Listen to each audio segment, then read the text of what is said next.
रायगढ़ के तमनार स्थित गारेपेलमा 4x4 हिंडाल्को के कोयला खदान में कार्यरत लगभग 120 कर्मचारियों को प्रबंधन ने बिना नोटिस दिए ही काम से आउट कर दिया है, जिसके चलते अब ये कर्मचारी सड़क पर आ गए हैं। शुक्रवार को पीड़ित कर्मचारियों ने कलेक्ट्रेट पहुंचकर प्रशासन के समक्ष अपनी व्यथा सुनाई और न्याय की मांग की। जिले के तमनार स्थित गारेपेलमा 4x4 कोयला खदान में कार्यरत लगभग 120 कर्मचारियों ने हिंडाल्को प्रबंधन पर मनमानी और तानाशाही का आरोप लगाया है। कर्मचारियों का आरोप है कि कंपनी ने बिना किसी पूर्व सूचना या नोटिस के उन्हें रातों रात नौकरी से निकाल दिया है। पीड़ित कर्मचारियों के अनुसार प्रबंधन ने स्थापित श्रम नियमों को ताक पर रखकर कार्रवाई की है।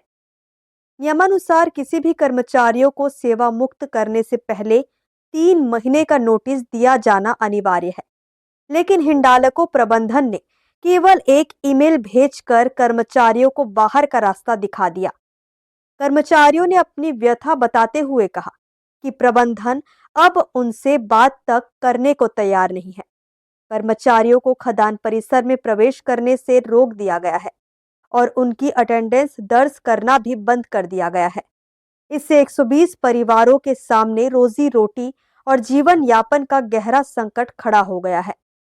कंपनी के अड़ियल रवैये से परेशान होकर सभी पीड़ित कर्मचारी शुक्रवार को रायगढ़ कलेक्टर कार्यालय पहुंचे।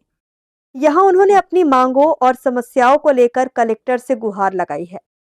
कर्मचारियों का कहना है कि वे स्थानीय हैं और वर्षों से खदान में अपनी सेवा दे रहे हैं। ऐसे में बिना किसी ठोस कारण के उन्हें निकाला जाना उनके मौलिक अधिकारों का हनन है। सर, हम लोग को 15 तारीख 2025 को अचानक मतलब एक ईमेल के माध्यम से और एक नोटिस चस्पा कर हम लोग को ये जानकारी दी गई कि आप लोग को अब इस कंपनी में कार्य का कोई ज़रूरत नहीं है और हम लोग को अचानक जो है सो अपने नौकरी से निकाल दिया गया है। तो हम लोग के सामने रोजी रोटी का सवाल संकट पैदा हो गया है और इतने कर्मचारी जो हैं इनके भविष्य का क्या होगा, सबका भविष्य अंधकार में दिख रहा है। इनके बाल बच्चों के मुंह से, हमारे बाल बच्चों के मुंह से निवाला छीन लिया गया। कोई भी कंपनी अगर किसी को निकालती है तो कम से कम 3 महीना पहले इन्फॉर्मेशन करती है कि हम लोग कम से कम नौकरी ढूंढ सके, लेकिन ये अचानक में लिया गया ऐसा मामला है जो हमको न जीने दे रहा है, न हमको मरने दे रहा है। हम तो एकदम बिल्कुल रोड पर आ गए। हम किसी से अपना दुखड़ा सुनाने लायक भी नहीं है। हम लोग इसी आवेदन को लेकर के हम लोग कलेक्टर महोदय के पास आए हैं कि हम लोग को उचित न्याय मिले, ताकि इतने आदमी जो बेरोजगार हुए हैं। अब सबकी निगाहें जिला प्रशासन पर टिकी है कि क्या वे इन स्थानीय कामगारों को न्याय दिला पाएंगे। फिलहाल हिंडाल्को प्रबंधन की ओर से इस मामले पर कोई आधिकारिक बयान सामने नहीं आया है, लेकिन स्थानीय लोगों और कर्मचारियों में भारी आक्रोश व्याप्त है। हर्ष न्यूज के लिए देवेश देवांगन की रिपोर्ट।